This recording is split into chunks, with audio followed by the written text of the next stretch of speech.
Nonto bina kay tiko nga buwan na kalon si binani ko. Balik ko tisu na iwalin lang kakeda nga. No mo itabi na bang bauta. No na itabi na kalon na taka mana. Whatever problem, financial problem, or maybe sickness of any kind, because miracle do happen. Praise the Lord. Di sa mbula binaka na turanga na marama na darubo na ngonelewa kay kiamuni na lalay. Dabarong iti kumay na nguna tali binakanggo kanto bagay dorbi kenta na bi singa to doko. May na sinigandua kina sinigaruan na singalebu na program ka bako tokay na miracles do happen. Sa baga binakatagi kalabit sina kalo na nona ituba-tuba. Kina nonton du imbula bakay andua. May baka tara, may baka ngona kiniri rai na kina vakatiko na bi masulaki na bi bubale baka kina nonton benua kina nonton mati ditu.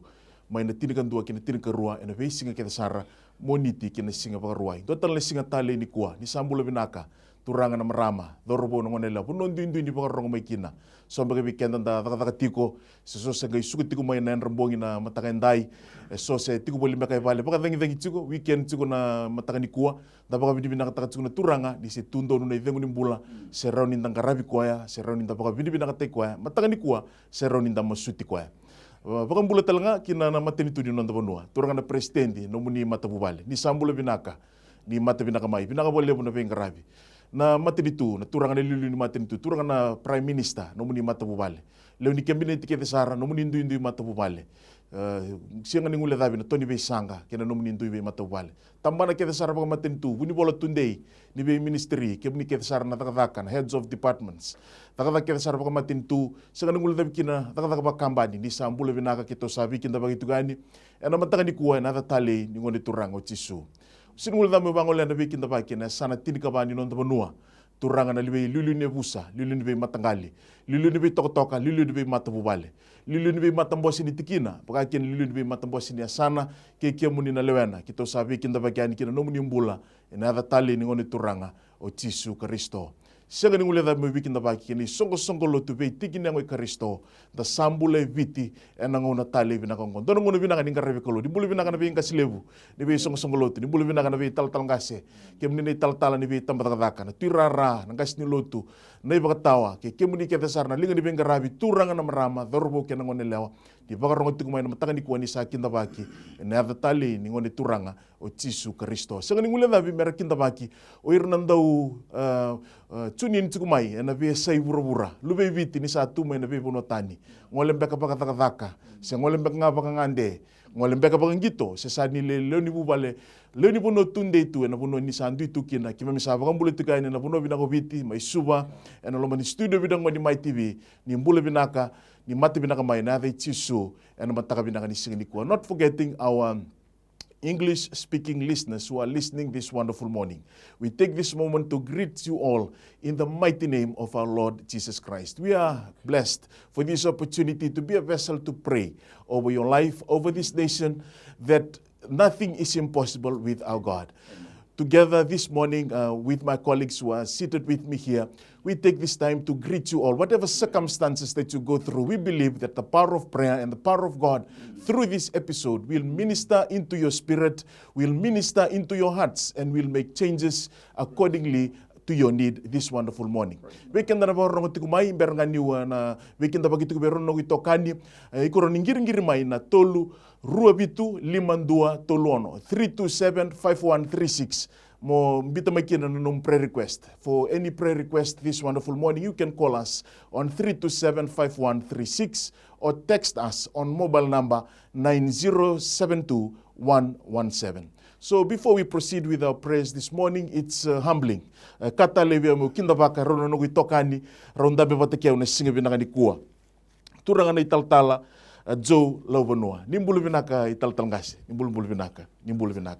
Taltala Joe Lavanua bakitiku mai loku bengarabitiku baka italtal ngase and Faith Clinic Ministry kandana suret sarna no mbul taltala ngase Joe ni baka mbulu mandeviti. Na mataka binaka ni singa ni kuwa. Nimbulu binaka na mataka ni kuwa taltala. Naka ni mbulu binaka na wekangu na lewe ibiti ni wakarorongo tiku mai se sar tiku mai na mataka ndai kema mi kinto ba kemuni tuka ni na tali ni woni turango Kristo Kristo marau ni mai tiku na mataka ndai me undua tiku be irto na italatala ka mai be masulaki tiko yani ka ronga total tinga na kere ni mas be masulaki ena mataka bina kaindai sa tiko na bakanu nui kira bauta ni kalu na bakaya do kandina ka ronga masu na mataka indai ni ko senga bakandua ni ndau bakandindi barata kana dalingana ni nda masu yani bwa se ni nda kere ni bwa kana na bwa se ni seka tela ni laka lalingana me ia na be bakambulai sa tiko kira bakanu nui ni seka bina kabikanda kanta na kuni kalunga tiko kina ena matani turanga na sawalewo na boleh besar tal gasi. Usi nunggu lada menu kita bakna nunggu keroni tokai di mantangan di kuah tal gasi tu na au kapewai, Reverend tu na au kapewai. Ni mbul binaka, malo ambula. Da butu mai na korgo tumbou en kola kiamba na sana baka turanga olau. Pinga rabi en Bebu Eti Ministry, kali utaga tukuna Bebu Eti Ministry, kanda da urongo da tukuna na radio ministry na ndomo ni Bebu Eti. Tal ngasi ya kwe pinga rabi tal ngaka papa koso en Assemblies of God Church en Kalibari na nonda bonua isuba. Santa kinta baka sartu nambuli tal ngasi tui ni baka mbula manta na matagani siginindai. Malo boleh bo turang tal punai en matagani kuah ni andra ni mbula binaka na turang na marama le ni bubale sema boro tuma kina program binaka ngoi na matagani kuah bekim ni na sema tiko e vitiraram. Awas ata lagi na bekim ni na sema tiko mai na tunda ke viti au kinta bagi kemuni en marau in reki en matagani ndai en lolo matalangani kalu. Po malo boleh bo turang punai turang tal en visureti e laute be kirau na itokani na matagani kuah.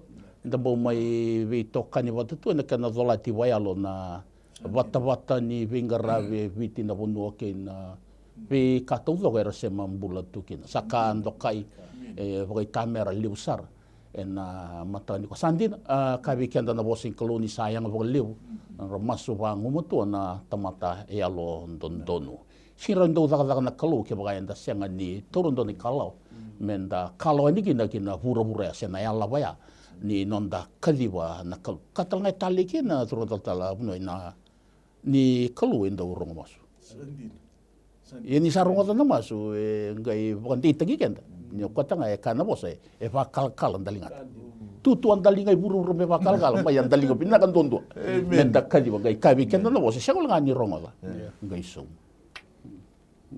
saka maro tegin kakina via babini bina boleh wana turang kasilip wasakina na raibotu me pakangon na kenere rai kau sabo kan ni tanga weekend da sema warong mai ndai nda sanga wala ni sarsara men darongo na masu sanda na ungeti sa katal tat ngakin men dan do botetiko enam bulan masu malo boleh na boleh besar da boleh butal talgase beraninda ngole boy na nonda masu na mata kabina kanisi gendai au bina katal ngame to den dona pos ni baga binaka kin be bu bale ke desara erandau linga soli katumai na program ngona kena didi ba kena miracles to happen na besing ke desara manisiga moni tiki na singa pagaruai bida na bu baler to ngo na tokan dondo family mai pono levu rabovo family mai na United Kingdom 19 family do barong sartu mai Amerika do bulu binaka wakina na Antonio family na nonda bono viti tubotu family mai Ngilandi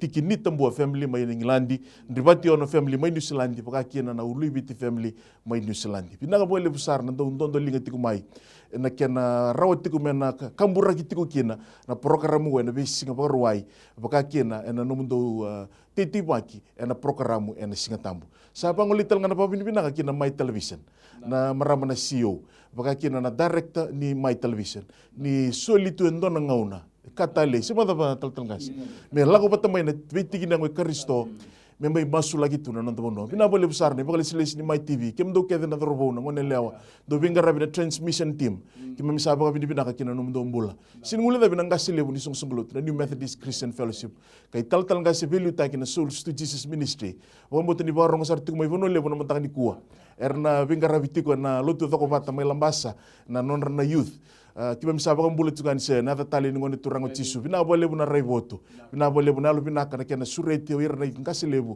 na tal be sungsumblut me mai baka ngona keneri rai ena mataka bina kan isinga ni kuwa sanda tiga buna saran non masu berni tango lebu tiko e vida na prayer request ngo kemro no tokani sanda na ngole bani na kena masu laki na benua na lotu na matini tu baka kina na lotu tal ngasi di sana tiga buna na masu laki ni benua tal Joe sana masulaka na mati nitu au sana kai masulaka na lutu ni sige bina kendai. Sa du so muna masu. Na voleu, kira menda sa ndobata na matakandindai na uno da mga sema mai kina. Na sa bango le wata na londa wana kalu na matakabina ni ko.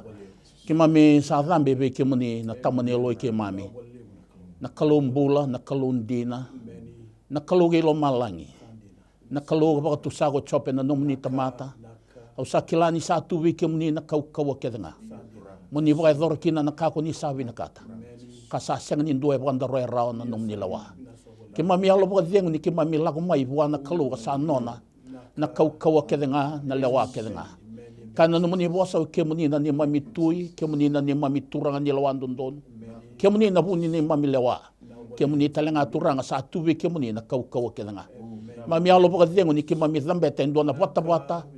Ka tukina na linga sasya nga ni bakay pala tiraw. Me ki mami kadiba e nangaw na ki mami ngandrewa. Me ki mami kadiba nangaw na ki mami oda. Me ki mami kadiba nangaw na mbutoki na ki mami nasala. Me ki mami kadiba talan ki mami tuendo na sala vilatay. Ka ki mami siya nga ni kilana daba me ki mami nakaba. Matakandayin dahil sa baka dengun din na neloy ki mami. Ki mami lako may be ki muni na kalo sandalinga rongo ka mataray. Nakalo sa katalangan na muni bosa sa siya nga nilaga-laga na linga muni. Muni iya na vibang bulay. Nakalo e ka na muni bosa. Kuni saan daw wag turo rong vera masuti ke muni. Vera masuti ke muni talanga ni alondina.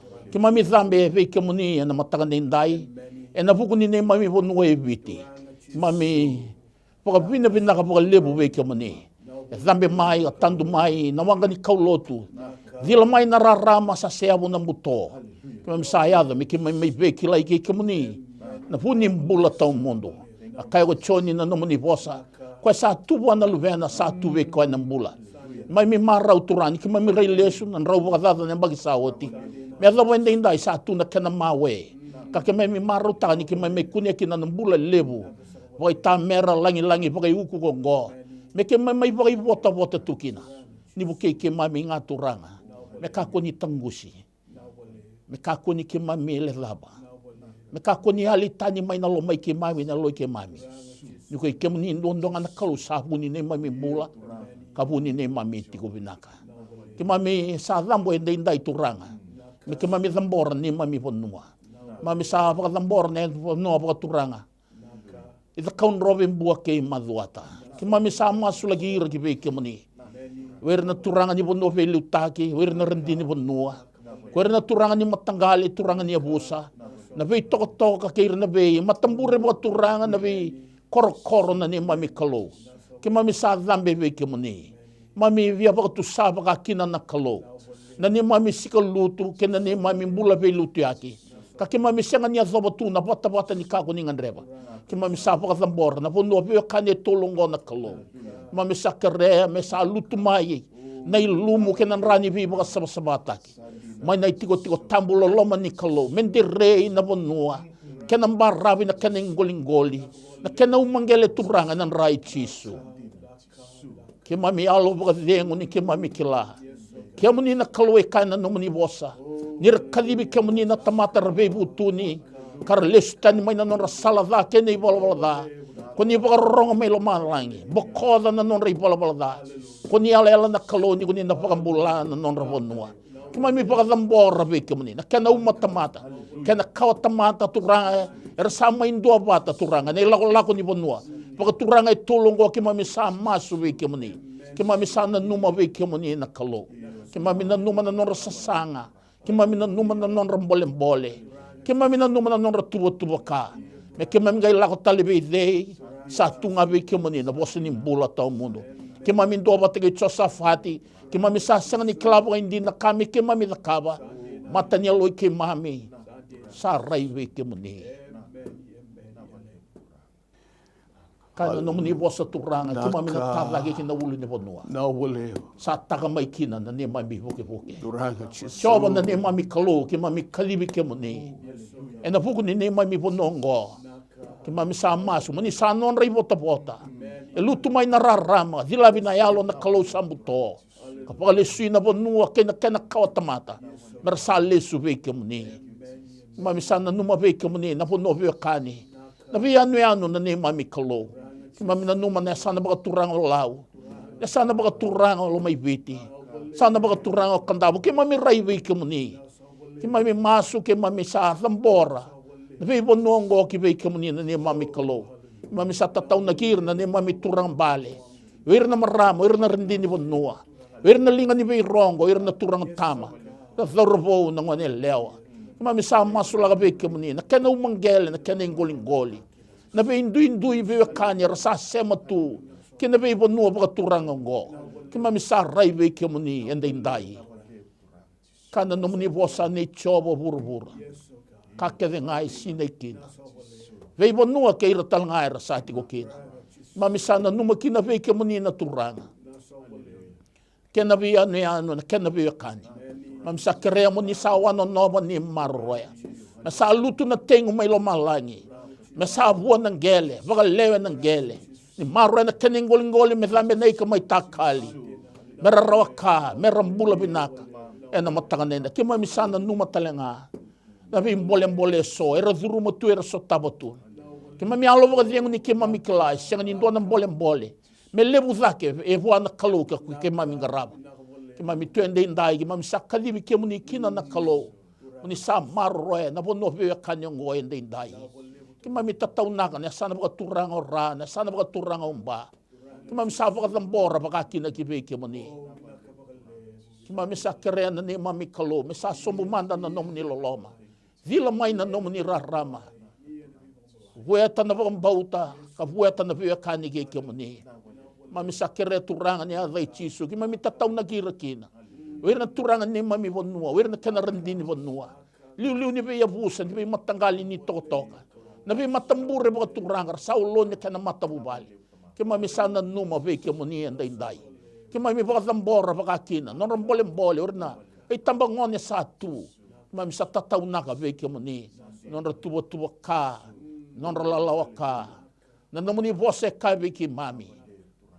Miki mami vakaronga taka veki ni mami sala kena. Honi sa yala na kalau. Na kalau sal subo tumay na ni mami ve mataka. Ni kunya na non ray vota. Ni tumberira. Ni bukeira va kau tagira. Mer sala vole nomuni sala. Vilabe na nomuni rarama. Mer sa turanga marama kau nganga. Na bonua ve wakanengo. Ki mami zunrubo na thaka ni thaka na thaka ni meda. Me sa tu yali ka tu yawa. Me sa lutu mai turanga na vei va kalunga tataka. Vei ira ende indai na ne mami kalo. Ki mami na numa na sana baka turanga. Nanrunga na vosa. Se ruwa na mosi. Ki mami rai vei ke muni ende indai. Ki mami sa kerea na ne mami kalo. Muni sa vei siko turanga. Ndele ni bonua. Vei na turanga ne mami bonua. Vei na rendini bonua. Vei na linga ni vei rongo. Wir na turanga tama, dhorbo ke na ngone leo. Mami sa masu ve ke muni. Ki mami sa ndo wata mi ke mami baka tusa, ni ki mami sa yao ve ke muni na kalau. Mami kerea, ni talebi ke mami. Sa dhambe mai na rarama ni mbula. Weta ne mami mbula, weta ne mami bonua. Me sa vuai nang gele, sa vuai turanga na ingoli. Me sa mbula na ne mami bonua. Baka turanga na bonua ve kanyango, mer sa mbula ve ke muni. Masulaka na non lalawaka, masulaka turanga na non tuwa. Ki mami raive ke muni na kalau. Ke muni na kalau ni sando baka lutuka na tengo. Baka tauda na uda. Baka thambera turanga na vua ini bula. Ki mami sana numira baka kina ki ve ke muni. Mami sa kerea na non tuwa kaba bonua. Muni sa veli utagi kina na kalau. Ni baka tumbu le ni bonua. Era rere bagi ke muni. Ki mami na numa turanga na sana baka turanga na itasiri. Sana baka turanga te levo na sana baka turanga rewa. Ki mami raive ke muni na ne mami kalau. Ki mami sa baka thambora ve ke muni. Erna kane liu bonua. Erna rendini bonua. Erna turanga tama erna maramatina. Ki mami sa baka thambora ve ke muni ende indai. Mami sa baka thambora bagi na kena mbole satu. Kena lalawaka. Ki mami raive ke muni. Kalau ni sale suwa oti tumai na ne mami ve matak. Na kalau ni sulebi ki mami na bunongo. Me ki mami kena kawambula. Me ki mami kena tamata. Mami sa masu ve ke muni. Mami kerea na nomuni ve vuke na ne mami kalau. Na kena umanggele. Wir na kena umatamata. Turanga na kena ingoli. Ki mami sa masu laga ve ke muni. Sa umbie na kau ni nom nin ra. Me sa baka sa sabata gina bonua. Me kunin ng bula ve ke muni tamai ke mami. Na matangan din dai. Ke mami masula ka baka kina ke ve ke muni. Na bonua baka turang orutuma. Ke mami sa tatau na ka ve ke muni din dai. Mami baka tambora baka kina ke ve ke muni. Na bonua na keninggoling-goling na kenau manggele. Wer na turanga, wer na marama, leo ni bonua na kalo. Rasa baka tambori baka kina ke ve ke muni. Na mataka binaka ni singa dai. Mami sa kerea na nomu ni ve buke turanga. Na ya vai tisu na mataka ni singa ngo. Mami baka pinaka taka na ve kago ni sava kalunga te ke mami tukina. Mami kerea na ya vai tisu. Vila mai na nomu ni rarama. Vila mana lo mai ke mami samuto. Kauti ke mami ani ki bula satu ve ke mani. Na ne mami bonua e vite dai. Baka pinaka taka ni ko ni baka tara. Me zambe mai na rarama. Sa zambe mai ko tisu Kristo. Ke mami sa masende dai. Na bonua e viti turangan. Me sa vakalo ti ngave ke mani. Ngoni sa baka turanga tagi tisu Kristo. Na ne mami bonua. Me zuwa na ve kalo ke nga. Lolo virana ve ul ne bonua ke nga. Me zere na itiko baka turanga i chova na kalo ni levunga. Ne mami kalo ke mami sa raive ke mani dai. Mami baka tambora, baka dua tale na ne mami bonua. Ke mami salah wata mai ve ke mani ni ke mami kelami, ke mami gay lako tale be dei. Rai tale be dei. Ke mani ngana ne mami ulu ni bonua. Sa taka mai kina ne mami buke. Ane mami ron roi kana no mani bosa. Ai baka ruru kau ko choba ne singa ni rarawa. Mani sakleire rasa baka rabi ve ke mani. Ke mami butuka ne mami bula baka bonua, indo na sala ve latai. Ke mami raida turanga na malu-malumu sa atuwi ke mami. Ke mami alo baka diengo ni ke mami kila. Na bonua ngo ka soli ve ke mani. Era soli ego ni mami ngase ve ke mani. Choba na ne mami kalo. Ke mami masende ndai.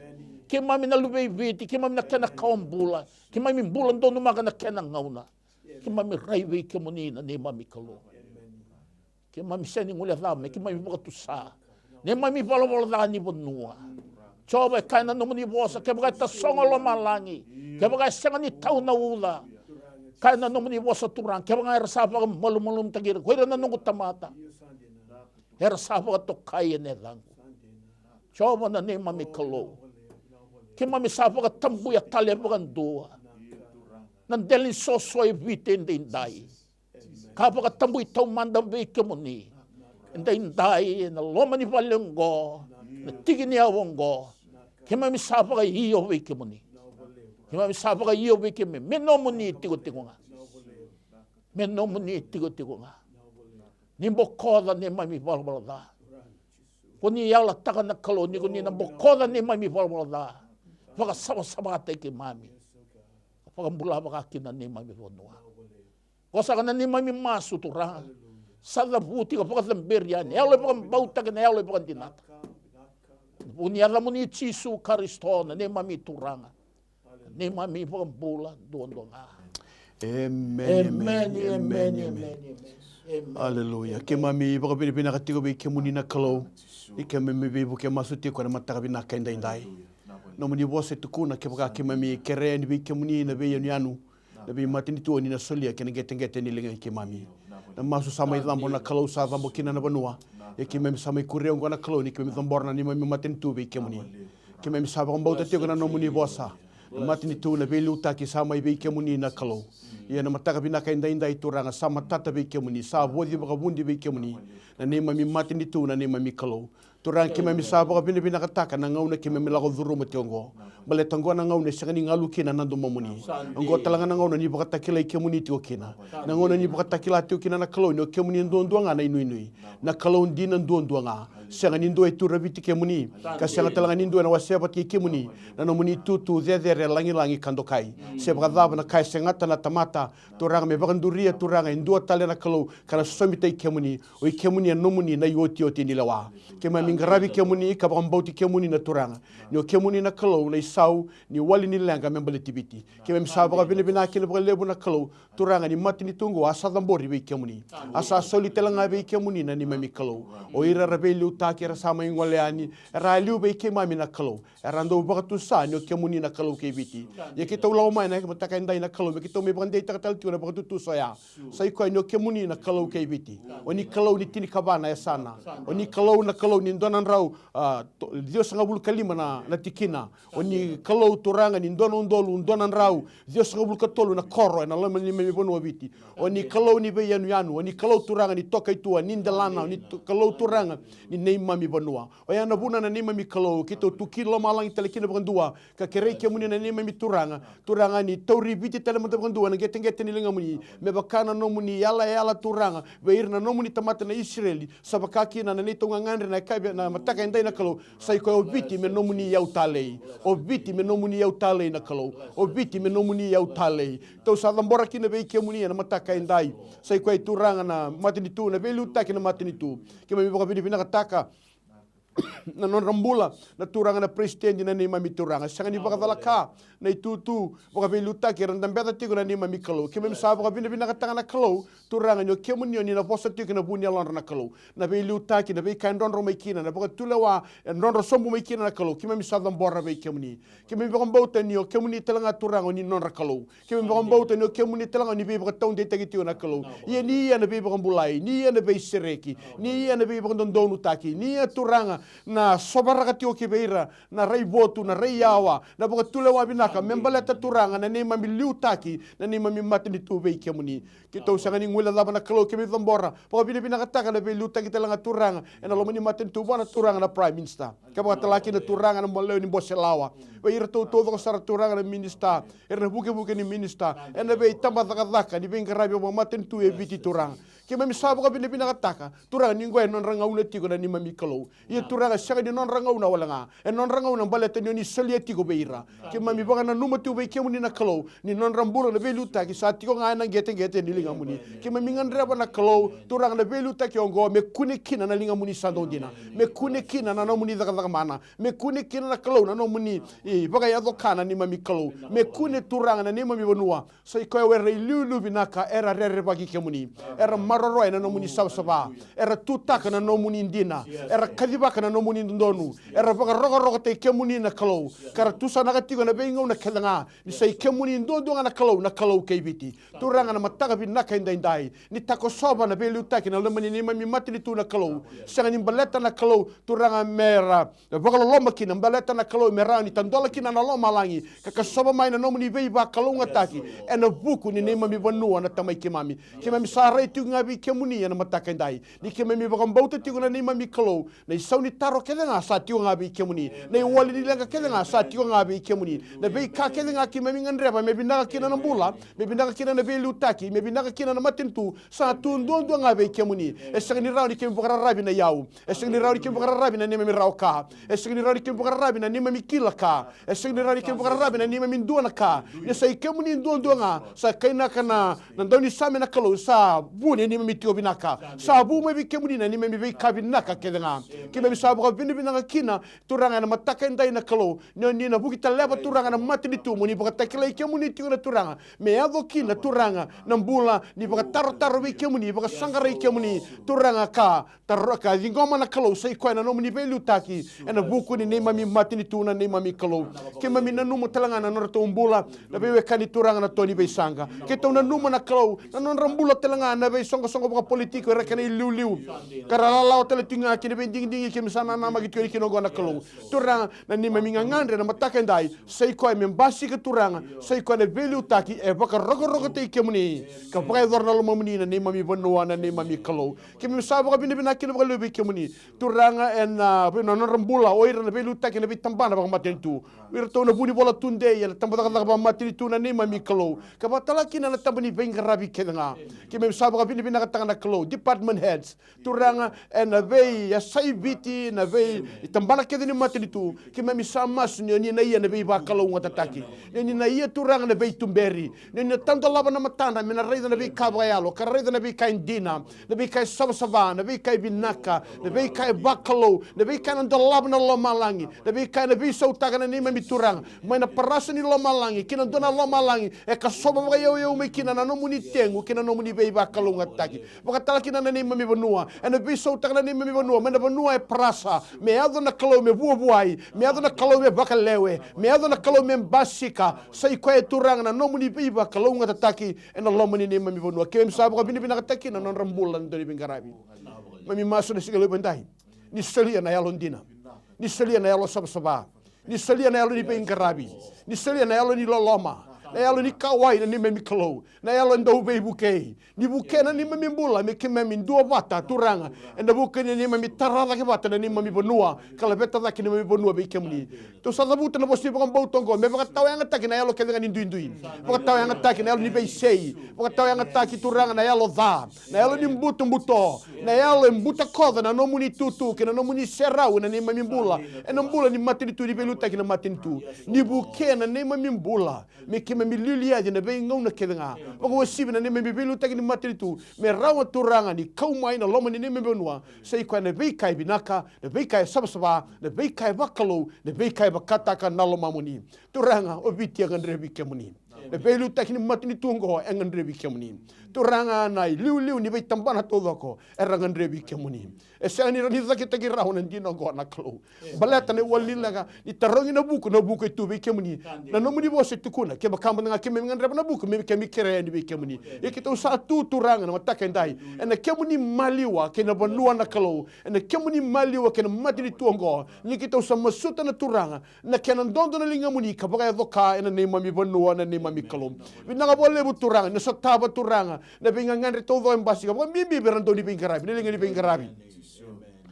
So era so tabo tuturanga nendre. Ni rasa sangat tigo merbe lutaki. Ni rasa sangat tigo na ni mami kalau merbe katula wabinaka. Nam boleh bono ni pengarabi, bono ni zakaka. Nam boleh turanga na be ministries to vako, departments to vako. Ki mami kerea ni be buke na ni mami kalau. Solitigo na buku, solitigo na rayawa, solitigo na yalo matua, solitigo na patula wabinaka na kalau.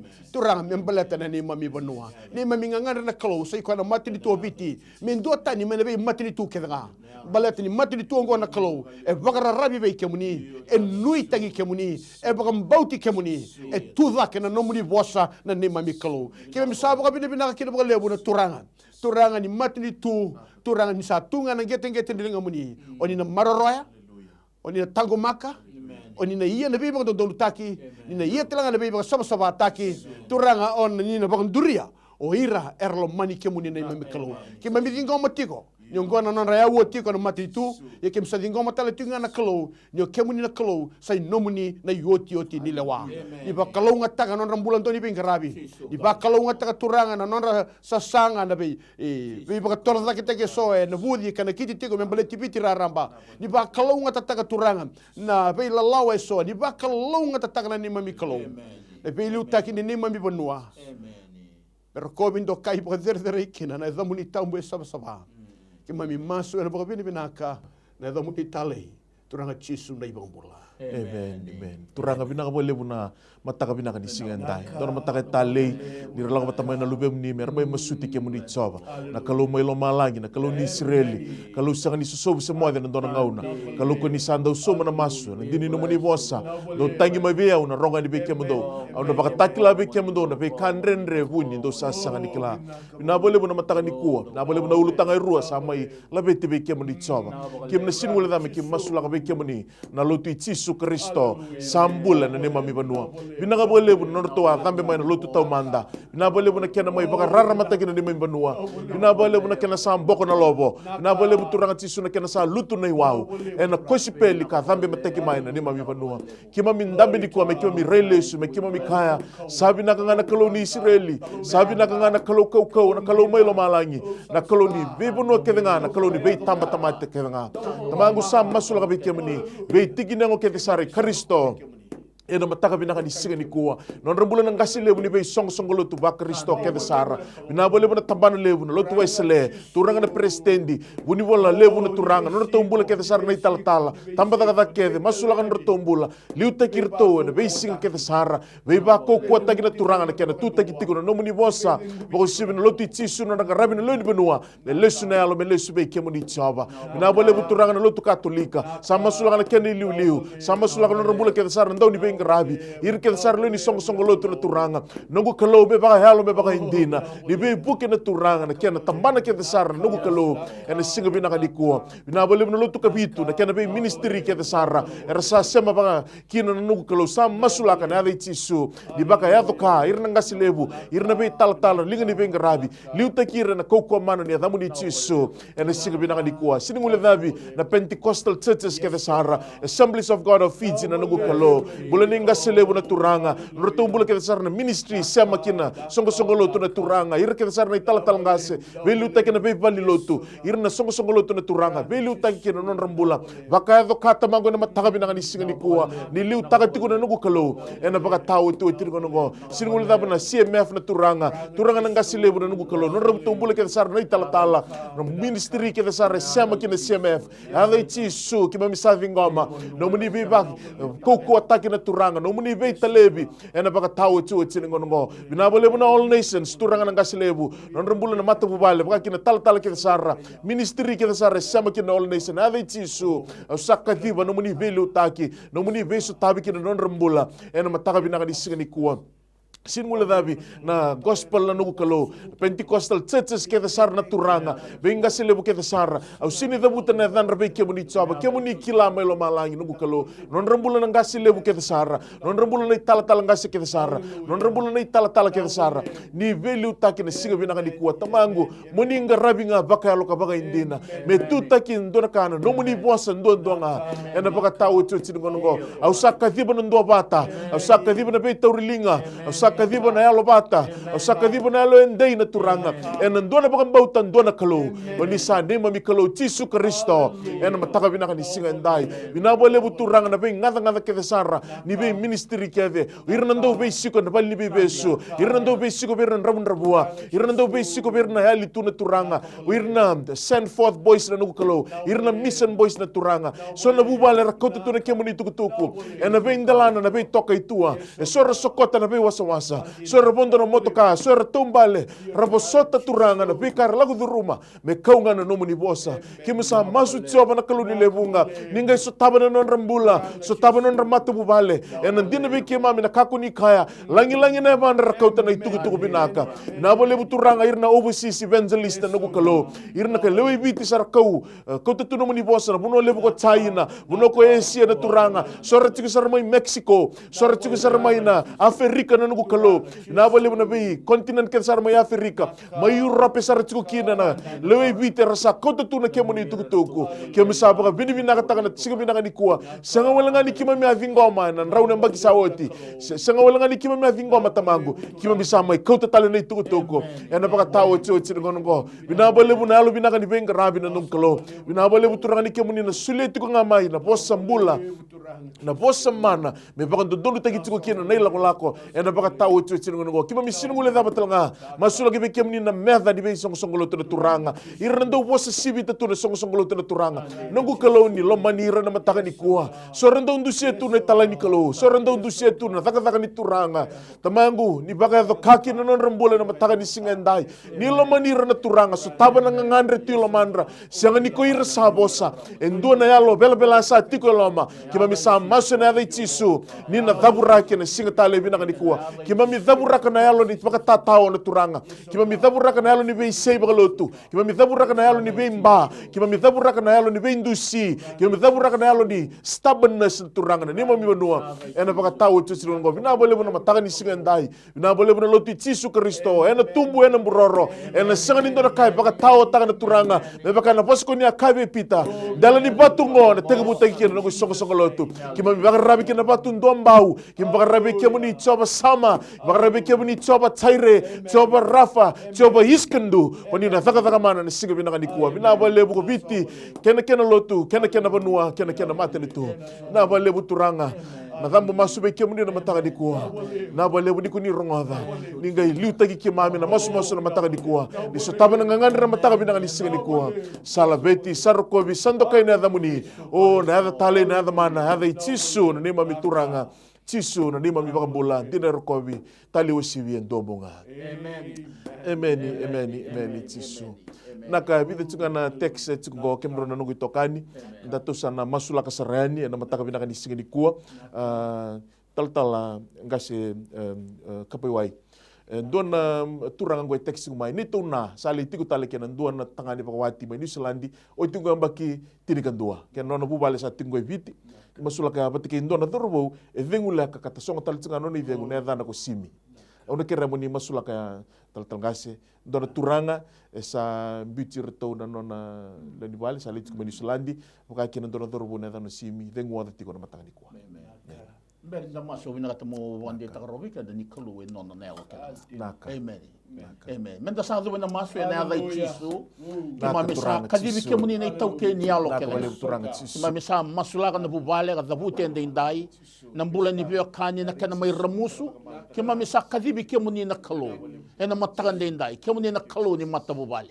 Ke muni ko ni boza na bubale. Kima misa zunruwa na zaka ni medar, na zaka ni zaka buna tuturanga, mai ramusu tu kina via kanyengo.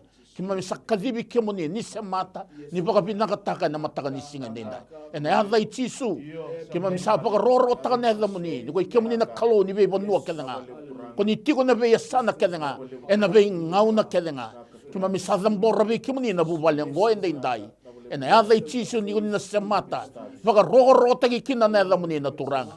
Kima mi zambora baka kina zurbongo vei sime ende indai ene adai tisu ene vuku ni tobi mate e vaudi koetiko kemoni na kalu sanda usolia na izengu sengalanga ni izengu ni mbula na izengu mbula talenga kima misa masulagi koe na muni zurbongo kima misa zabuta na adai simi na itiko loloma ni kalu misa serga vi koe na mbula ene mataka nendai misa serga vi koe na izengu mbula ena matagongo ba roro taga na kago ni sadakaba ma sadi ngoma talanga na nomu ni be bulai ya vai tisu na iba bulan do amen dadi ngoma tanto na giringo na mataga di kuwa ni sambula binaka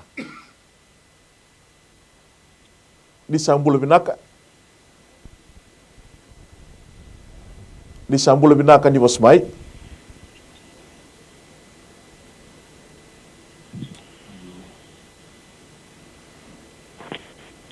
ni sambula binaka ni bulu binaka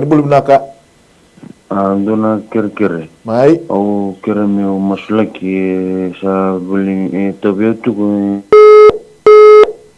binaka sa lutu tal na mataka kuwa ital jo masulaki na dona bubale teksi mai da wele daki baka sori na ngona ka ndo talanga na marama ngiri teksi mai na lumena uluma tua da wela totolo kana maruana kena bi murmuri mbere anda vingo matal mandana ngiri ko ni sambulu binaka Halo ni bulu binaka na di bos mai kita ni sambulu binaka naka mai no muni kere pe masulaki anda cunga nong ker tal mandani mas kere ni mas lek mata mai ta bukan indaw mate ni nangunang ko ni vit yang ko ni wala ni batabako salak nga may labo salak ko tuturang singa ni besaw ni sa singdo ni labo bo may wale nene binabole bakam botanaw kita kaya nga mas lak turang si sume tambo ko tagi nangunyo na maten salak at tunggo sa singdo ni labo sa boy wale naka tal jo tu sana masulak sa lain nabole mo naka Saka ni bakal kana muni kau tomai buana turanga. Saka ni balik tikito. Balik tunu ni bakal bauta na klo. Ana bakal roko takana turanga. Ana bakal yado kata laki na turanga. Tumasu. Haleluya. Turanga. Kemuni oni rongova na nona masu na nomuni banda. Sa saka ni dona kai bakal kabi kemuni. Sa raiti ko na matamuni kawano no bati ko na klo na nona tombula na nona tota na nona bulan tota. Ya kim sando bata na matakenda ni kim me dambora no nambula be kemuni na kalo kim me besuga ka bauda kalo sai ko na be yalo bela kedenga kena yalo kedenga turanga ni be ba kambombula taki ni be ba tonga taki turang ka besugi tikina no nambula ena ya wa bina kongo kim me ba tusa ni turanga ai turanga binaka kim me ba tusa talanga turanga ni tiko na tamate loma o ko ngen rebi kemuni ndina o ya nabuna na kabenda sigele benda ni me kalo kim me kajiba kina na lona na ya da mana Yesu Kristo me baka rogo tagi kemuni ka baka sangarai kemuni turanga kime misa masu na kalo ni ki me mi zabuta na bosongo me baka tawe anga taki na be bau ke nga luba raki mai buana elo ni mateni na elo ni ngaro da na elo de be ka baka yango na kai baka sisila na be ka ni be baka bombula taki era luba rai ka baka tawe anga taki na yalla mana i Jesu Kristo ka ke me mi bosa taka na bos nimbula kina na nambula na elona na lomana kina ngona na sui na lewe na bidiko na yango na salin rana na be kena ua ke me mi tangutuba na buna sema kina na elona na buna sema tala kina na lomana na yalla mana i Jesu Kristo me ngalala mai ka me rawa turanga ningo lebi kemuni ke me sabuka bini bina kataka ni senga ni kawale na kere kere no muni banda o kemuni ni na bagaya doka kina na nema mikalo ena yawa saranga ngo ena banua saranga itu kina na norta uta turanga kime misa ngoma ena baga bini binaka ni sa tege bu sanango ena daga ni beiba kurumbu itaki ena buku ni nanambula ero covid do kai kina na zamuni tambe sabasaba buku muni Jesu na ibambula amen pina boleh besar talanga sto mo sula kamanga na teks ngo vile da kitu na ngona do talangona lubena ulmatu ando totolo kana elo totolo kana maruana kena ve murmuri do talango tsoa na maitavua e molmulu muni ngona tabi mila kamboi ritiko na matana ono masula ka weekend na singi binani ko tamangu sa masula kana dorbo ngir tumen teks tumen na mataka binaka singi di kuwa dawa molmulu mutiko na ngona no kaloni be bagambulai na dai Jesu sakadiba na muni nra sakadiba na weni kemuni kuita daw be bagambulai na bagambulan no bula dorbo ka teks tumen na mataka binaka singi di kuwa singi wala na bubal mai tabua to teks tumen na mataka binaka singi ndai don maramaya tukure tumen no ulu matua daw kana maruana turanga daw alo kau adai Jesu sa komanta ki kuna alo ni mateni alo mayeli na alo maimbulu mbiuta na bubale ena mataka binaka di singi kuwa alo ni kana mariwana mbiuta na bubale ena adai Jesu na singi binani ko kito sa ngoma ndona ngoni bo kito sa ngoma ndona ngoni mbuli bo be baka roko tekina damuni sinule na text mai tabua daw mila na yango baka kina na mboiri ni ulu na adai Jesu ni be sereki ni be baka mbulai ena singi binani ko ena nduri mena tukuni alo tagi kemuni hali na mila me baka roko tekina damuni. Thank you for your healing in Jesus name we pray. Amen. Na boleh besar na sige binani kuwa na text nga tarabat go tal tui neto mbili ni liba semberti ni somi sara semberti ni somi batani semberti na sende kendi kerua neto ta ebesuki na kana maruana me sereki mai me kila na kalu dona ka lebu la kotmingo na kana maruana sande dabutu na kena ngauna sa lebu na ka ndare na TV news ta kina maruana dabu na kena value na milioni tamata sare na rai leka sa baka nanda ku na kalu tal joni masula ka mandana yalo ni kana maruana masula ka tal na bubale se ni so mitsu no rambil bambuti ni sini bubale ndondonga lebu tal bubale retko mitsu ku ni masula ka mandana sigi bina da sa masu ke mami rai be ke muni na kalu na tau ke lamalangi ke burubura e nomoni na sliba e nomoni na kola nomoni na pulmakau ndolu e na be ulu ni bonua ke mami sa masula ka na bubalengo karto lenga tiwa na kana somi na nora to liba turanga ke mami sa masula ka tira talanga na lebe bubale tau dogosar karazola tatal tunga ni zola boy labo ni sa tagibianga na be kai tigulingan ke mami kadibi ke muni na kalo sandau tawana na ni mami lolo e tagibianga mami raibe ke muni ende indai rasa vauzi bata todo ke na be bubale karaso tamoti na zola boy labo na ngonongo ya dai Jesu ni bagatala ni bagatara nomni zaga mana be ba kurumbitaki ena nomni salanga bagatagi ke muni ni be sotabe na non rambula ena mataka dendai mamsana no matalanga na single bongo turanga no muni tamata ka vauzi tigo turanga ni besu ni wani mate ni be mate ni tagyongo kasa pagalo matagi retuna ni mami tambang ngone zorbo ngone leo be bubale dendai mamsama suve ke muni na dai Jesu na no muni be seregi na non rambula tamusuka ni besu tamusuka na be totonga ni taki keto sa serekaya ni beira na bulen dindai ke ira talanga era baka nanu karsema tikumai ena bata ni bengarabiongo katuba ka kina non ngandre na kalu mersedeki mami sakadibi ke muni na kalau sambula muni sa baka dor sarna no muni be baka bulai mami sa ngoma ni soni masongo muni ada muni Jesu na ne mami turanga ne mami bombula na boleh beni Jesu na boleh besar na bimasulaki na matakabidangan di sini kuar. Ano ngir mai ke warong mai na 3275136 kita utubang raw kita masulak na nombula kina no mata bale no mangan ra matakabidangan di sini kuar. Tal jo total text ko text ko mento na marama na no tuta me re-enlist tale eno visa. Nangonon tala ko durumut singo lewe rabuta di menon ratak. Masulak na bubala, masulak tal nga so bubala sa buta na ratak. So apply to masulak kirtal nga. Kini kerunga nunggu ngonel lewat ciku sar mangilandi warga tigo non assessment kena non visa. Nono ulutang apa tanga bukan bote di sotal nga na bubale. Pasang ratu na ratak kibalangi tal jo masulak ka tanga na rono ulutang. Naka. Turang hakim misaba ka binibina ka be kemuni. Sisu. Nirani baka taratu na ya wa ba kongo me kememi ngole be kina be kemuni. Kime misala ko ngamay na lebang bauti kemuni. Kemuni ni sakini do solia turang nangata ni kirena ika. Ni sangat telan do solia na batu ni kirena manrai. Onya solia serang na be kame bakana ne memingangandre kena no muni butu ni au melo malai. Ya kime misadi ngoma na baka binibina kana so ni masongo na ni mamiklo. Ni kime mikila na kena kau mai turang sa ikoya na ulu tanga kena ngandre ni masongo na turang sa rongo tigo na ndo momuni. Sandondo tigo na linga muni. Oni na baka ya doka kina na ni mamiklo. Na no muni bose tukuna ni mbera madanga ni kime mimaso ni sa rongo dawoti. Ni sa kilawoti tigo na ni mamiklo. Kime baka binibina ka kina ni mataka indai na dawi kalongo ni rongo da kina na maso na ni mamituranga. Kime mi na numa tigo be kemuni na kalo sa ikoy turanga na nonrato uta. Na matabubal erto kere tu mengo na klo ena kena bakal suina na daga kina obisa ena yada mana Yesu Kristo turanga na daga tunga na geten nilinga muni na katumba turanga oni sandolabo ena sanga na tamata ena songo tarao na ni mamiklo kima misa masuki na turanga kadabuta na klo sa ikwai turanga na katumbe tandola kina nona sasanga ena yada mana Yesu Kristo ni tarana be luta kina lo mani obisa ni taratelanga turanga ni taratelanga na lona na mateni lona na nomuni tamata me lilia na kalo me kilaka bang bauta ka bang detaka sa sanga talindua na inuinu ya kemuni ndonga keme baka pinipina kataka lebu na kalo ni na baka sumai na na daka turanga ni na solibo ndo na daka binaka kani so binaka na condition binaka na nema mikalo e na baka tu sau ko na nomuni binaka ena buku ni nomuni veiba kalunga taki kena nomuni rongo masu na mami kalo kabata lakina keme mina numa tigo na kalo we kai kema mi ingilandi warga tigo na assessment kena na bisa na mami turang sanga ni dua na kain rendre be kemuni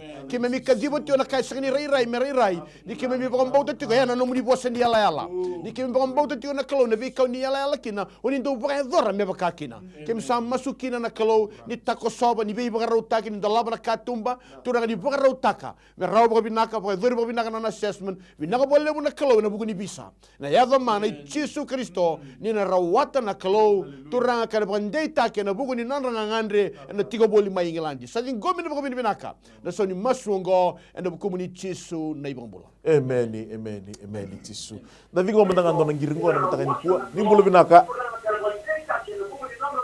ni bulo binaka Iya. Mai di mas mai Hello. Ni bulo binaka. Iyo, Kongo. Iya di pos mai na numuni Sa kira me masulak ko lang na nunu nilingangu kena malmalu munindurungu ne mbata. Neni sa ko nga ya Na mbata ni lingangu na nunu siko bata kena malmalu munindurungu. naka. Sa ko nga ya. Iyo, ko nga ya kemuni na boleh. Na boleh besar. Ito kasi kapiwan masul ka man. Sa masuk ke mami sa Napaturangan pagpina si pinakatagi Su. ke muni na Oh, kalo. hallelujah. Kalau sa buning bula, buning ganga, buning kau-kaua. To raibe ke muni na bukuna na turang ang girtik mayonggo. Malu-malu muni ngana ke na batang-batahin daw tarane vana. Ke mami pagpina pinakan ni ke muni na kalo sa sing ni leka-leka na linga muni.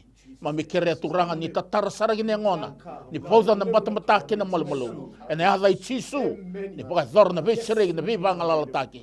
Kaya na bula talaga sama ibe ke muni. Ero kati talaga ke turang kuira talaga era. Vaudi taletan tungay na. Ena vata ni tawi matengo. Kuira ndapoy palim bula kuira sama mai. Ena matakan ni hadai Yesu. Tau sa sereka ni bir na kau-kawan ni nomunin ra. Kaya na kau-kawan ni tu daga tali may na mati. Masa non ray bota-bota na matakan ni inday. Sereka beira turang. Na nomunin biba ka tau daga tagi na matagonggo. Na punya da muni Yesu na ni mami turanga ni mami bumula. Amen Yesu. Naga tukang ko na text na matakan ni kuwa. Tartala jo.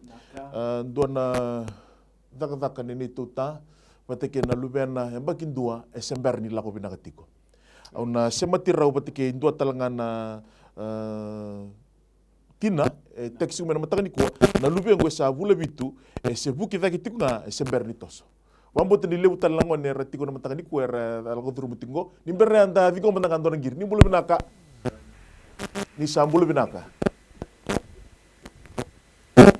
Ni bulu binaka ni sambulu binaka Di mulai binaka. mai bos mai ni bola Kere maslik mandana Ronaldo Vingu binaka na Luwin. naka ko ngaya nau Iyo ko ngaya ne Luwin na Luwin. binaka tal jo tiku talango bidana teks binaka tsuko na bagol be basula ka mandanga na matani ko naka Haleluya. Turanga ke mami bako binakataka no ni kalau ndo romas. O ni kalau talanga turanga ndo ia na bibang bulai. No muni bose tukuna na kalau turanga ni weni ke muni kuita ke mami mbula kina. No muni bose talanga tukuna na ni mami kalau ni masya zambu na bakang bauta na bakang buli ko sa tobi mati. Na ya mataka indai me bakana ngari sambasika ke ira todo ko era kere tu mai na kalau. Sa dambori non rambula turanga kina geteng ni ngamuni. Wakang bimbi na kalau na nito dhambor na kataningo ni bike muni na yada mana Yesu Kristo. Kita usah di kilana dhaba yado tiga na non rambula. Ya kita ubah tawa yang ngata kana bosa muri kedanga. Kita ubah tawa yang ngata kana yalo ni yaba na yada Yesu Kristo. Kita ubah tawa yang ngata katurangan na non ripala nang gasya karena ni sobi beira na lubenra. Kita ubah tawa yang ngata kana kalau sa ikuai turang na kau ni buto. Da daga bai sau kada rawa kina turanga me yaba kina nambula. Ena yada mana Yesu Kristo na matabubale no muni na katani ngone telanga no muni ye kime misa bosa kina katani ngone ya ronga do ikara katani ngone ombuli mo kune takana ngone na yada mane Yesu Kristo sa bosta kina be ikara bona bauta na bosi bauta sai koyengo mo kune takana ngone na yada mane Yesu Kristo turanga bina bolebu na buku ni do paga do kango na kalo na paga roro ting don akin na yada muni tau besa ba sega ni kawetaki e paga tau yang tagi na paga tutu sadala e paga tau yang tagi na kalo na bosa muri e paga tau yang tagi na turanga na tau paga bauta sa dingome na paga binaka ni na kalo ngata na boni kete na kalo na boni yango na turanga na boni matabu balongo na kalo erto na botu sa sai ko na binaka ni kalo na buni non to mula ke ira to voko era sema ti umai na buni ngandre ngona kalo ni sikoban be matabu bale to voko ni sikoban na katani ngone to voko turanga ni ia na be bagambulai na kalo sui na lewe na bidiko na yango na salenin rana nabi ke na ua na lomandra na ngondra ke na londra na kalo merakila ni sa yalo binaka ko choba ka yalo ndina ko choba me ia na be bagambulai kima mi masu na binaka na da muni tale turanga chisu na bagambula. Amen. Yesu. Binaka toro masula ka matanga ndo na text kongo na loan application na BSP. Wataka kina na lease application ningele wataka na tarvale ka wakang bauta ni lebutal ngabir na wekanda era ngandreba tsuko na vi masula kingo na mataka ni kuwa. Kani karua Zoe mosi tigo na kitena esana imatau botiku bekende tola miniti ko tal ni masula ka reo rom danga runa ruango ni ben kende tona chini tsuko na mataka binani. Turanga na dai Yesu ke tu sa zabuta na dai Zoe e na bugu ni to mate bo di koya ke tu sa vauda ke mami vauda na bauta ke mami sereka nambula ke mami sa dingo mo baka no mani be bambulai e na dai Yesu mami sa masula ka talanga turanga na application ni kere loan mami baka bina ka turanga ke mani ndau $1 katumba ai tau ke ni alo binaka Amen. Kita usah masuk indai ni pagarorota ni $1 na katumba. Ena matagongo na ne mami kalau merau na nomor tu application ni tarvalengo. Ena ada Yesu. Bina ka bagale buta mai ke mami. Turanga kita usah ando bata me kita zingo mabata ke ira na isauni non ramasu. Ena matagan indai na bunia da muni Yesu na ibambula. Amen. Yesu. Bina kasama tombong kenta ko sunangauna ena mataga bina kan isingendai. Tal ngase kapewai na boleh besar ngole mai dikua na boleh tal ngas jo na boleh besar sama ida weekend na matang dikua Davuti tiko na pakapini binaka na mataka binaka ni singendai to manda buana kalulia buana nona somo tiko na masu sa na mai tomboki kenda kostale ko ngauna na mataka binaka ni singdi ko na bale be kem ni na dau bagu mure tumai na program go kem ni na dau text tiko mai ni ka kuni elo lelai baleta ni tiko tale na timi karto na ia na be masulaki ni na otingo na nomu ni text na masulaki tau ko be kem ni na dau ngir mai binaka bale buana ngir mai na mataka ni kuwa ka kito bakam bauta ni kalau sa soma no nomu ni masu na mataka binaka ni singdi ko be tiki na ngoi Kristo santa baka rongo mai po non dundi ko baka rongo mai kina baka kina non tapo no biti sana tini ka ba baka kina na be sei bura ni baka rongo tu mena matani kuwa kito sa buta tiko na baka binaka bina ba lebu na muni tuni tiko mai na mataka binaka ni singendai baka binaka kina mai TV bina ba lebu na kina soli tiko na ngauna sureti tiko na mbula na be tiki na ngoi Kristo me mai ngusu tiko ni kalo me mai ndomo tiko ni kalo na kina masula ki tiko na panua na lotu na matini tu baka na be bubale baka ndo karangan tiko mai na mataka binaka ni singendai me adhomo na nonda kono kataraba na be singa moniti tini kandua kina tini karona kaloko moniti kina baka rombuka di baka dengu tokomanda di baka dengu binaka na nonda binaka itiko nga buana kalon siminani kwa bale ko tisu na iwalin lang kedenga no mu itabi na baka bauta no na itabi na kalon na daga mana whatever problem, financial problem or maybe sickness of any kind, because miracle do happen.